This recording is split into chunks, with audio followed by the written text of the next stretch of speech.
फिर अपने लिए लगाओ। यहाँ पे बोलिए। हाँ जी।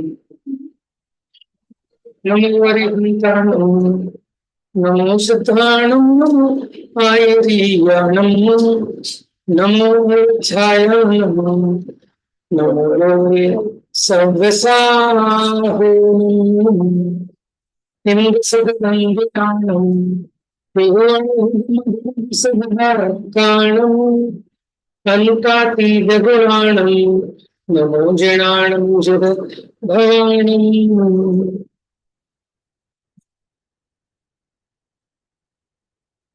हाँ जी।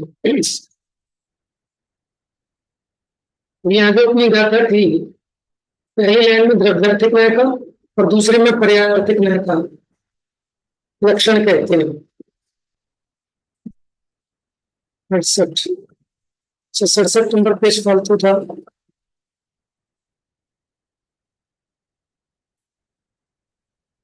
देखिए, इस गाथा में मैं पढ़ा था, कभी द्रव्य का नहीं होता उत्पाद विनाश रहे सद्भाव, वह उत्पाद ध्रुवत्व सदा करता उसका पर्याय स्वभाव।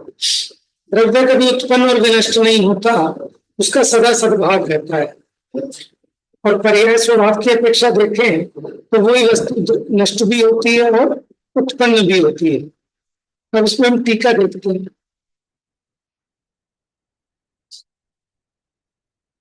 तात्पर्य वृत्ति टीका देखते हैं। अमृतचंद्र आचार्य की टीका हमने पढ़ ली थी, समय व्याख्या। अब गाथा के पूर्वार्ध द्वारा द्रव्यार्थिक न्याय से द्रव्य का लक्षण तथा उत्तरार्ध द्वारा पर्यायार्थिक न्याय से पर्याय का लक्षण कहते हैं। अनादि निधन द्रव्य के द्रव्यार्थिक न्याय से उत्पत्ति और विनाश नहीं, तो क्या है? अस्तित्व विद्यमान है। वह अस्तित्व क्या है? सत्ता का अस्तित्व सद्भाव है। ऐसा पूर्व गाथा द्वारा कहा ही गया है, जो क्षणिक एकांत मत के निराकरण में प्रस्तुत है। अर्थात उस ही द्रव्य के बिना उत्पाद तथा द्रव्यपने को करती है। कौन करती है? पर्याय करती है। माने अगर हम द्रव्यार्थिक न्याय से देखें तो वस्तु उत्पाद और नाश से रहित है, और पर्यायार्थिक न्याय से देखें तो वही वस्तु उत्पाद व द्रव्य स्वरूप है। तो कौन करती है उत्पाद व द्रव्यपने को? पर्याय करती है। इससे क्या कहा गया है? द्रव्यार्थिक न्याय से द्रव्य के उत्पाद व द्रव्य नहीं होते हैं, किंतु पर्यायार्थिक न्याय से होते हैं। इस दृष्टांत से स्वर्ण, गोरस, मिट्टी, बाल, वृद्ध, कुमार आदि परिणत पुरुषों में तीन भंग भेद की तरह उक्त बात सिद्ध होती है। इस प्रकार पूर्व गाथा कथित ही नित्य एकांत मत के निराकरण को दृढ़ किया है। देखिए, तीन उदाहरण दे रहे हैं यहाँ पर, स्वर्ण का, गोरस का, मिट्टी का, और बाल, वृद्ध, कुमार आदि परिणत पुरुष में। देखो, सोना, सोने का कभी उत्पाद नहीं होता, कभी नाश नहीं होता, वो तो वैसे का वैसे ही रहता है। लेकिन अगर उसकी पर्याय की अपेक्षा देखें तो कुंडल नष्ट होता है, कड़ा उत्पन्न होता है। उसी प्रकार गोरस देखें तो गोरस कभी नष्ट नहीं होता, हाँ, लेकिन दूध का नाश होकर दही का उत्पाद होता है। इसी प्रकार मिट्टी, मिट्टी चाहे वो पिंड रूप में रहे चाहे चूर्ण रूप में, चाहे घड़े के रूप में, मिट्टी का तो नाश नहीं होता। हाँ, पिंड रूप दशा का नाश होकर घट रूप दशा का उत्पाद होता है। इसी प्रकार पुरुष, मानो अगर वो 70 साल उसकी उम्र है तो 1 साल से लेकर 70 साल तक पुरुष वही का वही रहता, नष्ट नहीं होता। लेकिन बालपना नष्ट होता है, युवापना उत्पन्न होता है, युवापना नष्ट होता है, वृद्धपना उत्पन्न होता है। तो इस प्रकार द्रव्यार्थिक न्याय की अपेक्षा वस्तु उत्पाद व आदि से रहित है, और पर्यायार्थिक न्याय की अपेक्षा वही वस्तु उत्पाद व द्रव्य नहीं है। यहाँ गाथा सूत्र में शुद्ध द्रव्यार्थिक नय से नर नारक आदि विभाव परिणाम की उत्पत्ति तथा विनाश रहित होने पर भी पर्यायार्थिक नय से वीतराग निर्विकल्प समाधि संभव होने से सहज परमानंद रूप सुख रसास्वाद से स्वसंवेदन ज्ञान रूप पर्याय से परिणत यह सहित शुद्ध जीवास्तिकाय नामक शुद्ध जीव द्रव्य ही उपादेय है। मेरे को सभी सूत्रों का तात्पर्य वो ये कह रहे हैं कि शुद्ध जीवास्तिकाय का ग्राह्य फल शुद्ध जीवास्तिकाय उपादेय है। शुद्ध द्रव्यार्थिक में ऐसे देखे तो जीव तो सदा वैसा का वैसे रहते, नर नारक आदि रूप उत्पन्न नहीं होता, नष्ट नहीं होता। तो पर्यायार्थिक में ऐसे देखे तो उत्पन्न और नष्ट भी होता है, लेकिन उस उत्पन्न नष्ट होने वाली अवस्था में भी जो परम सुख रूप शुद्ध जीवास्तिकाय रूप दशा है वही परम उपादेय है। इस प्रकार द्रव्यार्थिक पर्यायार्थिक रूप दो नयों के व्याख्यान रूप से गाथा समाप्त हो। अब इस गाथा का सारांश पढ़िए, कौन पढ़ रहा है फटाफट? हम पढ़े भैया।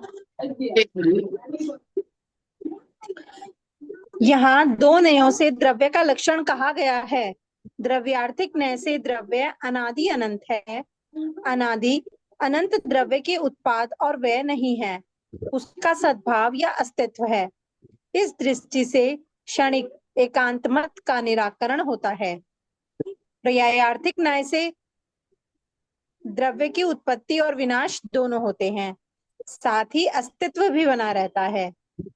इस दृष्टि से नित्य एकांत मत का भी निराकरण होता है। हाँ जी, देखो जो सर्वथा क्षणिक मत है वो कहता है वस्तु एक क्षण की अगले समय नष्ट हो जाती है, तो उनको हमने द्रव्यार्थिक ने ऐसे उपदेश दिया कि जो मूल वस्तु है वो ना उत्पन्न होती ना नष्ट होती। जैसे मैं जीव हूँ तो मैं अनादि से हूँ, अनंत काल तक रहूंगा, मैं उत्पन्न और नष्ट नहीं होता, ठीक है। और जो सांख्य मत है जो वस्तु को सर्वथा नित्य मानता है, तो उसको हमने पर्यायार्थिक में ऐसे वस्तु का स्वरूप बताया कि वस्तु उत्पन्न और विनष्ट भी होती है। जैसे मनुष्य पने मेरा अभाव हो जाएगा, देव पने उत्पाद हो जाएगा, देव पने अभाव हो जाएगा, क्रियंश पने उत्पाद हो जाएगा।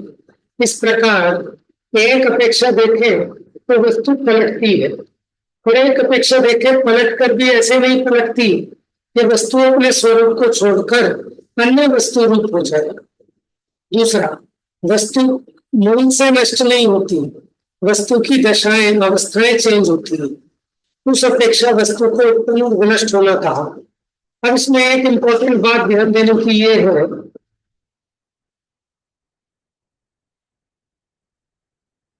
ये देखिए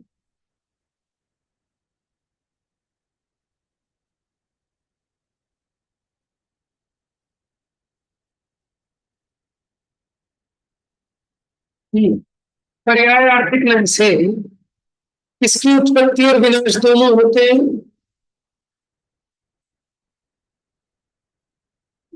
बताइए द्रव्य के पर्याय को उत्पन्न नष्ट पर्याय की, लेकिन यह क्या लिखा है? पर्याय आर्थिक नय से द्रव्य के उत्पत्ति और विनाश दोनों होते हैं। तो एक अपेक्षा यही बात समझने की है कि वो पर्याय भी कोई द्रव्य से अलग थोड़ी ना है। द्रव्य की दशाओं को तो पर्याय कहते हैं, पर हम उस द्रव्य का ही वर्णन कर रहे हैं, उस द्रव्य को ही समझ रहे हैं। मैंने वो द्रव्य को द्रव्यार्थिक न्याय की दृष्टि से देखे तो द्रव्य तो वही का वही रहता है, कभी उत्पन्न और नष्ट नहीं होता। लेकिन उस द्रव्य को उसकी दशाओं की तरफ से देखे तो वो द्रव्य उत्पन्न और विनष्ट भी होता है। तो ये दोनों धर्म द्रव्य के हैं, नित्य अनित्य है, द्रव्य ही है, एक अनेक वो द्रव्य ही है। तो इसीलिए मैंने इस बात को स्पेशल फोकस किया कि द्रव्य ही उत्पन्न नष्ट भी होता है और द्रव्य ही अनुत्पन्न और अविनष्ट भी रहता है। अगर द्रव्यार्थिक न्याय की दृष्टि से देखें तो द्रव्य उत्पन्न नष्ट नहीं होता, और उसी द्रव्य को पर्याय माने अवस्थाओं की तरफ से देखें तो वही द्रव्य उत्पन्न और नष्ट भी होता है। इस बारे में अगर किसी का कोई कंफ्यूजन है तो आप पूछ सकते हैं।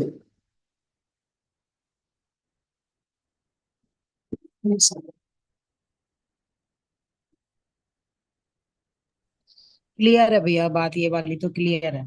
ठीक है। ये तो आप वचन सार जी में भी बताई थी कि भाई जैसे जिस समय वो जो परिणाम है उस समय वो वही है। बराबर। हाँ जी, पढ़िए।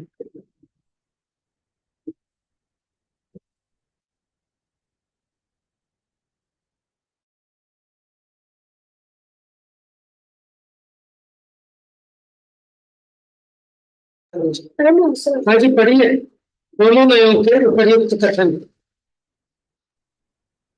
दोनों नयों के उपयुक्त कथन सापेक्ष होने से निर्दोष एवं वस्तु स्वरूप के प्रकाशक हैं।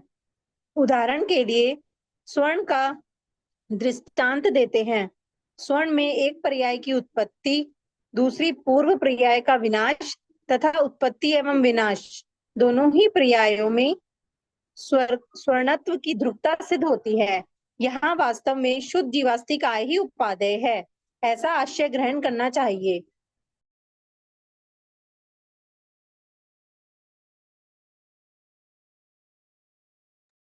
भैया म्यूट हो आप। कल हमने हाथी का उदाहरण दिया था ना आपको, तो हाथी देखो, जो हम ये कथन कर रहे हैं कि वस्तु उत्पन्न नष्ट होती है, और फिर हम कह रहे हैं उत्पन्न नष्ट नहीं। अगर ये बिना अपेक्षा के बात करते या एक ही अपेक्षा से दोनों बातें कहते तो हम भी इन 7 अंधों की भांति, ठीक है, अज्ञानी ठहरते। लेकिन हम अपेक्षा से वर्णन कर रहे हैं। जिस अपेक्षा से वस्तु परिवर्तनशील है उसी अपेक्षा से अपरिवर्तनीय नहीं है। दोनों की अपेक्षा न्यारी न्यारी है। जिस अपेक्षा से हाथी खंबे जैसा है उसी अपेक्षा ढोल जैसा नहीं है। दोनों की अपेक्षा न्यारी न्यारी है, तभी अनेकांत की सिद्धि होती है। ठीक है, तो इस प्रकार अपनी 11 गाथाएं हो गई हैं। अब आगे सिद्ध करेंगे कि द्रव्य और पर्याय अभिन्न है, तो ये अलग अलग चीजें नहीं हो, एक ही वस्तु है। क्योंकि जैसे कोई कहना कि पर्याय उत्पन्न नष्ट होती है, द्रव्य तो उत्पन्न नष्ट नहीं होता, तो भैया पर्याय कोई अलग थोड़ी होती है। द्रव्य की दशा कोई तो पर्याय कहते हैं, द्रव्य के परिणमन कोई तो पर्याय कहते हैं। तो द्रव्य पलटता है, ये भी कथन है, और द्रव्य वही का वही रहता है, ये भी एक कथन है। लेकिन दोनों कथन की अपेक्षा अलग अलग है। जैसे हम कहते हैं पंखा चलता है और कहते हैं पंखा नहीं चलता, समझ गए? दोनों की अपेक्षा अलग अलग कैसे है कि क्षेत्र से क्षेत्रांतर नहीं होता, इस अपेक्षा नहीं चलता है, लेकिन अपनी ही दूरी पर गोल गोल घूम रहा है, इस अपेक्षा चलता है। तो हम जो बात कहते हैं सापेक्ष न्याय सम्यक होते हैं, लेकिन निरपेक्ष न्याय मिथ्या होते हैं। ठीक है, और कोई प्रश्न तो नहीं है किसी का? चलिए आज भैया इसमें एक बात लगेगी ना, जैसे आपने बताया था कि जैसे सोना इस समय कंगन मई है, तो सोना इस समय कंगन ही है। बराबर, बहुत बढ़िया, आपने एक अच्छा पॉइंट दिया है। उसका भी कारण क्या है? क्योंकि जिस समय द्रव्य जिस पर्याय रूप से परिणमित होता है ना, उस समय उस पर्याय से तन्मय होता है, उस पर्याय रूप ही होता है उस समय। इसीलिए हम ऐसा कहते हैं कि उस पर्याय के नष्ट होने पर द्रव्य का ही नाश हो गया, और उस पर्याय के उत्पन्न होने पर द्रव्य ही उत्पन्न हुआ है। लेकिन अपेक्षा ख्याल में रखना, क्योंकि हम उस द्रव्य को उसकी दशा की तरफ से देख रहे हैं, इसीलिए ऐसा निरूपण है। ठीक है, तो इस बात पर और विचार करना, और फिर आगे की कक्षाओं में और इस पर सोचेंगे, विचारेंगे। आज बस कक्षा नहीं, इतनी।